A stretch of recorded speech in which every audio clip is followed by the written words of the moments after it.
Hello everybody and welcome back to another episode of Microsoft Flight Simulator news, updates, mods, tools, and add-ons. And today I've got a little bit of news for you and quite a few updates to some add-ons that are pretty awesome. So stick around, so hopefully you guys will find something that you will enjoy. If you are interested in acquiring any of my Overkills tutorial guides for Microsoft Flight Simulator, please consider joining me on Patreon.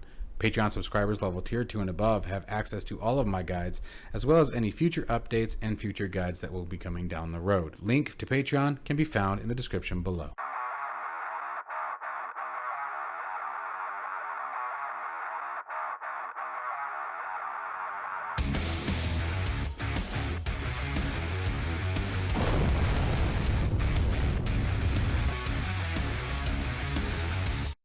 Okay, so jumping right into it, the first thing we're going to do is walk through some add-on updates that I think you guys will appreciate.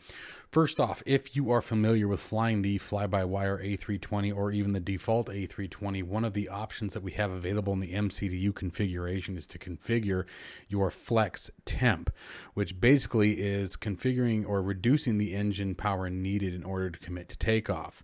Now, you can be one of those toga pilots where you just push that throttle all the way full, but if you want to go a little bit further into the realism, pilots will often calculate this flex temp, and it allows them to use less than maximum performance, which obviously reduces noise. Many airports have a sound ordinance, believe it or not, that aircraft have to abide by, and then also obviously reduces wear and tear on the engine, saves on fuel, etc., etc. Now, this calculator is really, really awesome. I'm actually going to put a link to this in my Flybywire A320 guide, my A320 tutorial guide, because it is so robust and has really become quite fantastic. Let me show you guys the latest change logs and some of the things that have been adjusted recently. So the most recent one, we now have a SimBrief integration with this. And then the UI was adjusted for Windows 11. This is probably one of my biggest ones. The reason why I was holding off on the guide was because it didn't have the ability to use pounds as the unit of measurement. And the reason why that's such a big deal is because it really depends on where you're flying, right? If you're, in the US, you're probably going to be more prone to using pounds, and then in Europe or anywhere else, you're going to be using kilograms. And so the fact that now you can swap back and forth is really awesome. Adding multiple aircraft configuration is fantastic. Again, slightly brighter, wider, and resizable. I do like the fact that it is resizable now. That's a big deal to me. And then again, you have the COG available and some fixing the configuration. Now I think, well, no, these are back from March 22nd. Yeah. So March 22nd was a big day. A new API setup, runway elevation missing, and many fixes with Windows 11 issues. So this is a really, really cool tool. You would think that it would be not as, many of you may be going, now, whatever, it's just flex temp. Trust me, it adds a lot. It really does enhance the realism and provides an ability to calculate this information on the fly, if you will. See what I did there? Boom, psh.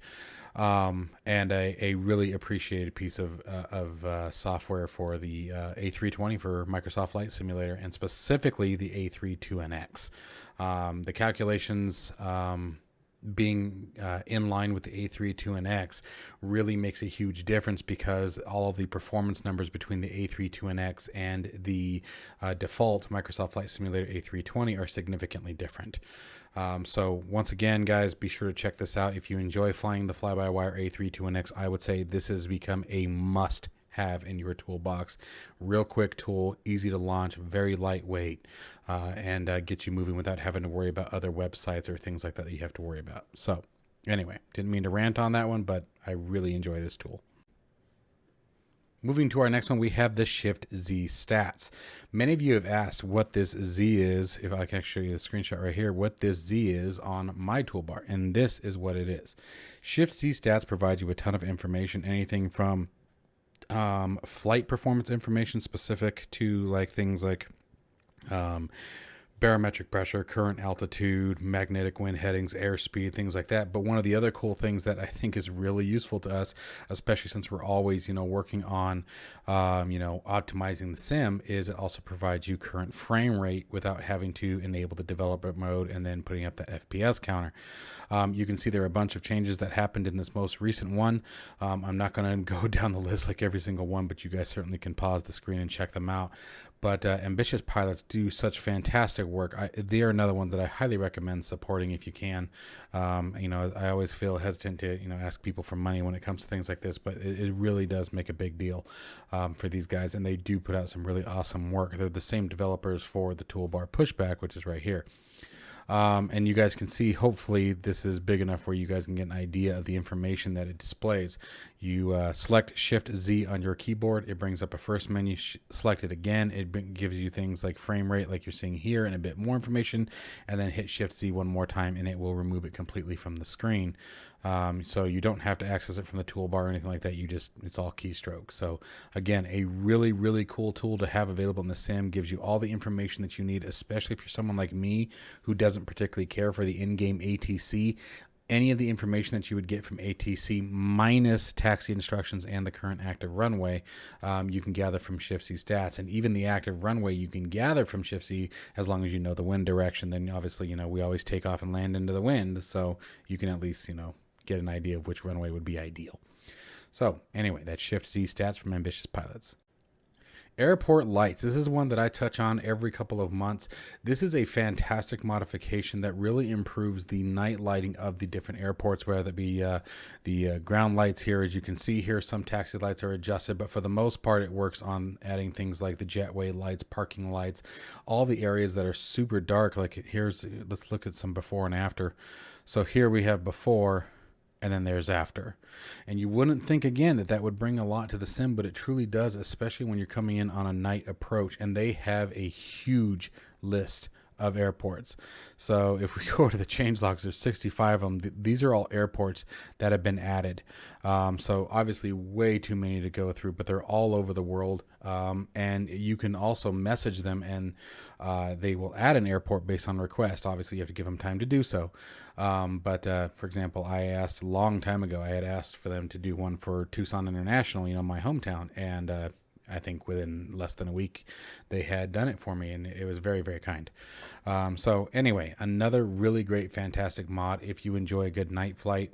I don't do a lot of night flights because you guys on the channel tend to not particularly care for them because you can't see it, and I understand that, totally do. So I don't fly much at night unless I'm flying for myself, kind of thing. But if you're someone who enjoys a night flight, or maybe you're going to be at least landing at night, maybe late afternoon flight into the evening, really, really cool add-on to have. I really recommend this one. All right, so here we have the ICAO EU EUATC phraseology mod, and I wish somebody would do this for the United States. I think it would make the in-game ATC a bit better, but what it does is enhances and changes and modifies, I should say, all of the above, the ATC phraseology that's used in Europe and the UK, making it more realistic and real to life to what you would truly hear from an air traffic controller in the EU.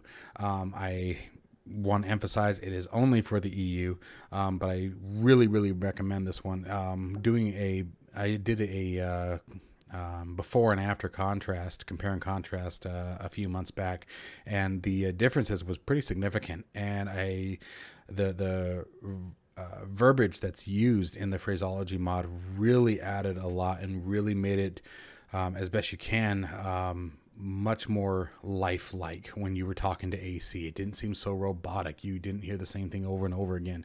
The instructions were very, very ATC, if you will. I really, really dig this one. This was a cool one to fly in the EU. And I do intend to do more flights coming out of Europe. We have quite a few of them planned over the next month. I just got done working on our flight schedule for the month. So definitely be on the lookout for this, because we're going to be spending a lot of time in Europe this month. All right, so let's move on. Next, moving on to news, we have Coronado announcing the PC-12 approaching. Now, they haven't given us any kind of release date as of yet, but they have stated in this that the wait is almost over. Now, if they stick to previous aircraft releases, we can pretty much guess that it's going to be Microsoft Marketplace only, but we'll see. Maybe we'll be able to see it on like some of the other payware sites that are available. Now, Coronado Aircraft, I always love their planes, but if you're in it strictly for flight model, I'm going to be blunt that their flight models sometimes are lacking in comparison to some of the others, such as like Just Flight. Like if you compare the Just Flight arrow with the Coronado arrow, it just, or Coronado. Yeah, you guys know how I say it. I'm going to say Coronado. Anyway, if you compare that to the Just Flight arrow, the Just Flight arrow's flight model is significantly better. At the same token, I do like the graphics and textural display from Coronado's team. So I think it really depends on what you're looking for. Now, we also know that there is another developer that is currently working on the PC-12, but we don't have any release date or expectation as of yet, other than promise before this year, and I think that was Flight Sim Studios, if memory serves. Don't quote me on that, please, but there is another developer also working on the PC-12, so keep that in mind before you purchase the Coronado, if unless you're like myself and you don't mind having one of each. It really depends on what you're looking for. I tend to fly the Just Flight aircraft, for example, the arrows, when I really want to dive in deep and feel it, and I'll typically add quite a bit of weather to it. You know, if I'm flying an area that's dead air, I'll typically add some, and then I'll fly the Coronado when you know, on times where I want to, you know, just sort of kick back and enjoy the plane itself. So it really depends what you're looking for, what your expectations are, and you know, what the demand is for your particular flight. But I love their work. I will continue to support their team, and I will definitely be picking the PC-12 up when it releases. So, little touch on big radials, JRF-6B Goose. I did a review of this aircraft a couple of weeks ago on its release date. I absolutely love this aircraft. It is so much fun to fly. The sounds are wonderful. I love the sounds. Some people are saying they're not realistic. I don't care. They sound like big radial engines, and that's what I'm after. So the sounds were fantastic. The texturing was well done. It feels like an old sluggish little plane.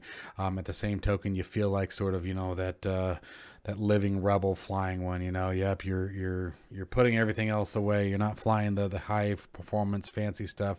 You're flying an 80-year-old aircraft, and you're loving it. The reason why I'm mentioning this one once again, it is $35 Australian, but they did just release an update to it already as well, doing quite a few fixes and improvements to the aircraft itself. So I wanted to make sure this hit the list. Again, I can't stress it enough, you guys. I was flying the freeware version before the payware was available, and then when the payware came out, you know, I was absolutely ecstatic. The aircraft is wonderful. It is truly wonderful. They did a really, really good job with this plane. And I would recommend it to anyone who finds a fancy in an aircraft like this. The seawater performance is wonderful. You get the wake brushing, and the sound effects are all there. The water rudder functions very, very well. Just an overall really well done plane.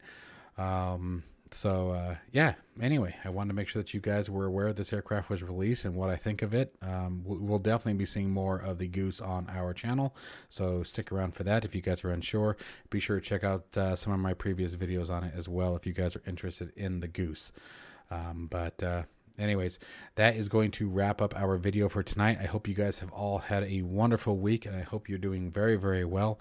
I pray for all of you and love you all and appreciate the support. As always, stay safe and healthy, guys, and I'll see you in the next one.